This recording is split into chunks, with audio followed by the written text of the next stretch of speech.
welcome back to my channel. So recently I've not really, but kind of been ulting Blackpink. So I thought it'd be fun to make a video of ranking their songs with reasoning. I'm finally putting reasoning behind stuff, like also first video on the new mic. How we feeling? Anyways, let's just get into it.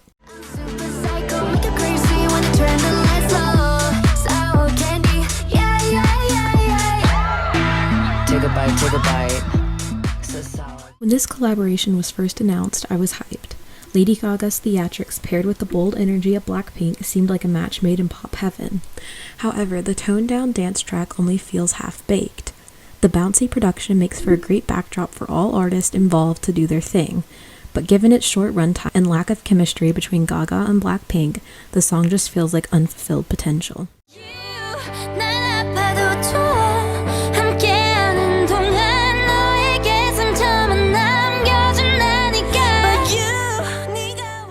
I honestly don't have too much to say about this song. It's sweet, each member sounds wonderful over the toned-down piano-backed production, and will always be a welcome oasis from the group's more intense material.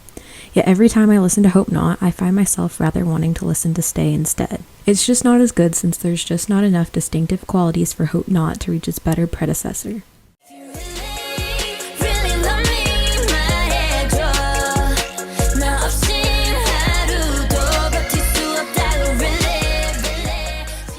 Really relaxes a bit, leading into a laid-back groove that's still packed with the group's characteristic swagger. It's the most cohesive track on Square Up, but still feels flat compared to the driving force of the rest of the album and doesn't have any standout moments.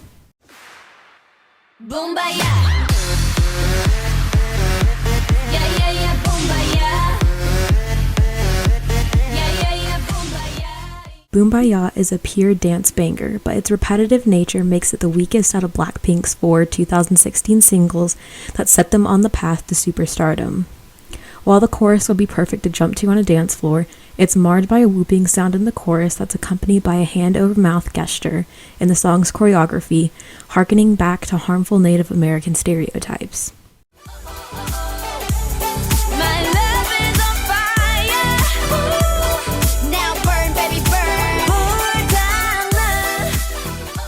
Playing with Fire is a venture into dangerous, uncontrollable love. Though it carries Blackpink's traditional EDM R&B influenced pop sound, the song is unique in its own way.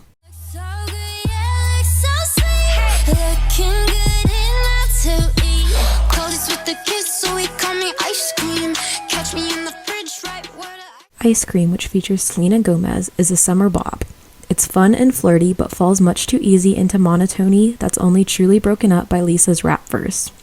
The song allows Rose and Jennie to soar on some of the high notes, and Gomez's feature is seamlessly integrated, but ultimately it feels like Ice Cream lacks substance.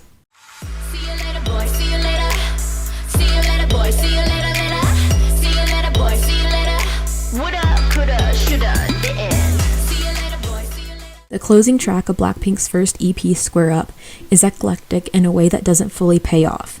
Certain production elements of the song, particularly the reverb on the vocals, make the song feel a bit muddled and overwhelming at points. That being said, See You Later's big synth hits in the pre-chorus and rap verses make it memorable and fun. And the minimalist chorus, complete with one-liners like "See you later, maybe never," works better than it does on other tracks.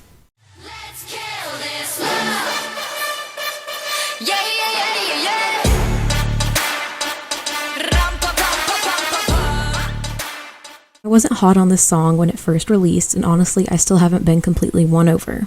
The nonsensical outro still sounds out of place every single time, but I have grown to appreciate Jennie and Lisa's explosive rapping, along with the bombastic horn section that has become way more catchy than I remembered. Plus, the aggression of the song has made it more enticing over time.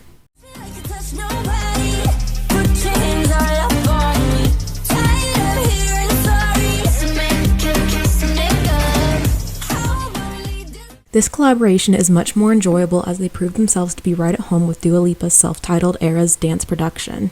Both acts complement each other well, so much so that Dua Lipa's weaving in between the group's verses nearly solidifies her as the 5th unofficial member. Kiss makes me wish that Blackpink experiments with Western sounds more often. Hit you with that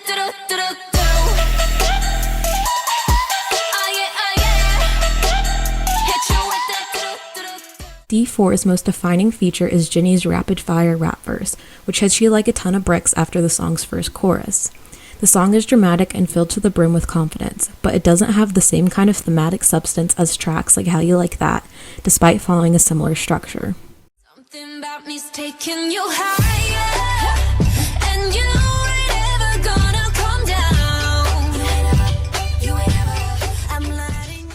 Bet You Wanna is a playful track that enlists Cardi B to deliver the song's second verse. It's one of the breeziest tracks on the album, and also one of the strongest. The song's bass-driven instrumental allows for both Cardi's verse and Blackpink's beautifully layered vocals to pop. It's coy, confident, and vocally strong. With a teasing refrain that leads to a triumphant chorus, it's easily one of the group's most fun tracks and most successful collaborations. Everything I need is on the. Everything I need is on the ground.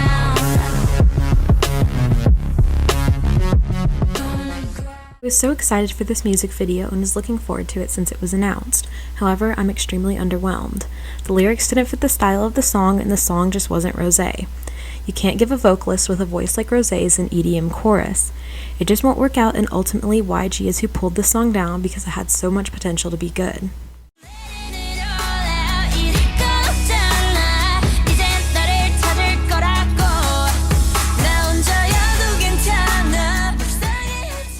Kick It is breezy and fun, relying mostly on a punchy synth bass and light percussive elements to keep it moving along.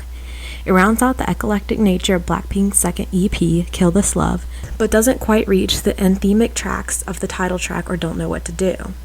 Kick It also notably plays with beat more than other tracks in the group's discography, oscillating between different beats in the verses and cutting back to a cool halftime in the chorus. It's energetic ear candy that keeps you on your toes. I'm crazy over you.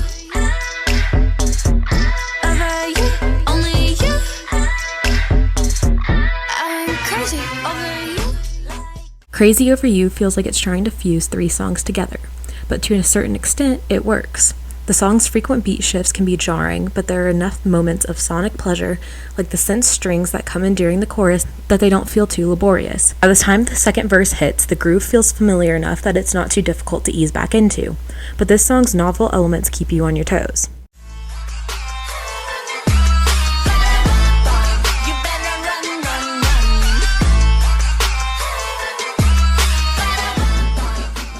Pretty Savage is without a doubt Blackpink's cockiest song to date, and it totally works. The song flips the group's calling card on its head, turning it into a vocal hook at the beginning of the song. The track itself is littered with casual insults and assertions of the group's dominance. If you only love to hate me, love, love, love, love, love, love, love. How you love to hate me, love, love, love, love. Love to Hate Me is a standout on Blackpink's first full-length album, giving each member a chance to shine. Overall, this song is pure ear candy, from the buzzy hi-hats to the tight snare sounds to the vocal harmonies that add depth to the song's snappiest lines. Love to Hate Me balances intensity with effortlessness in a way that gives the song a perfect sense of momentum.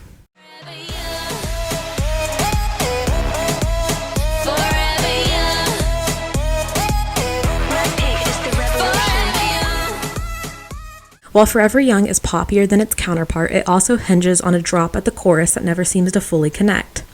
The song's final moments fully deviate from the earlier, softer verses, pivoting into a breakdown that begins with the phrase, "Blackpink is the revolution." While it definitely slaps, the song still doesn't quite feel like it connects, making the ending not as satisfying as it could have been. You never know unless you walk in my shoes. You never know I'm kept out in the gun. 'Cause everybody sees what they wanna see. It's easier to. You Never Know is the pop ballad-esque closer on Blackpink's full-length album. While it's a bit of an odd choice to finish out the album, it serves its ballad function well, layering soaring vocals over a mostly piano-backed instrumental. While You Never Know doesn't have the same earnest effects as Stay, it has a vulnerability and assertiveness that make it worth a listen. 많이 날 가두기 전에 내 곁을 떠나지 마. 아직 날 사랑하니 내 맘과 같다면 오늘은 떠나지 마. 굳이 너. Stay is perhaps the biggest outlier in Blackpink's entire discography. An almost country-esque ballad popped up on an acoustic instrumental. Stay is deceptively good in its fidelity. It's a departure from the group's typical self-assured fare.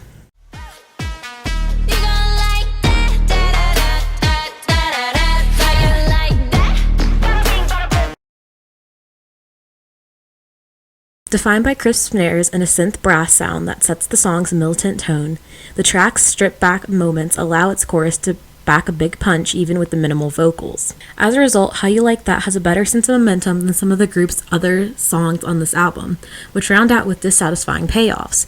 Its final moments are bombastic, but more importantly, they feel earned.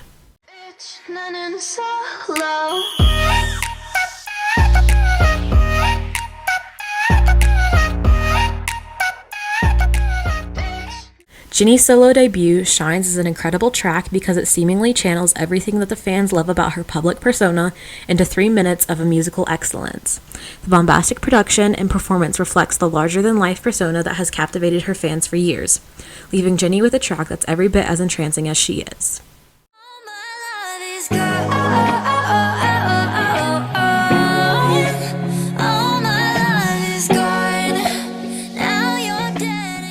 I think the main reason I like this song is because I can relate to it and the lyrics are so beautiful. Compared to its counterpart, On the Ground, it's definitely a rosé song and you can't tell me otherwise.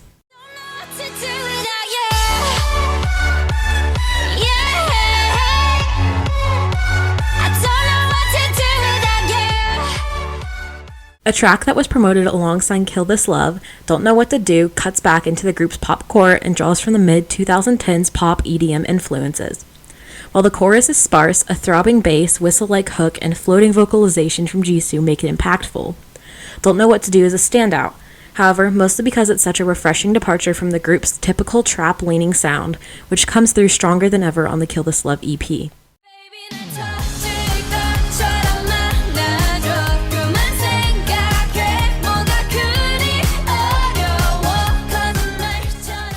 As If It's Your Last is Blackpink at their poppiest and it's triumphant. The song released as a standalone single during summer 2017, which was the group's only music drop for that entire year, but it delivered. Its chorus is one of the most memorable out of Blackpink's entire discography.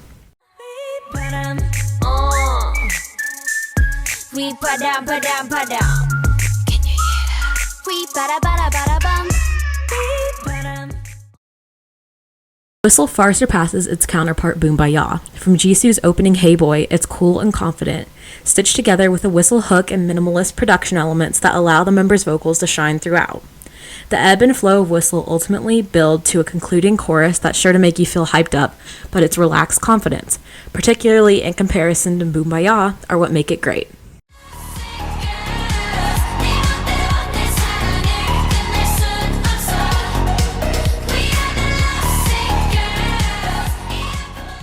Lovesick Girls is effervescent and a perfect main track for Blackpink's first ever full-length album.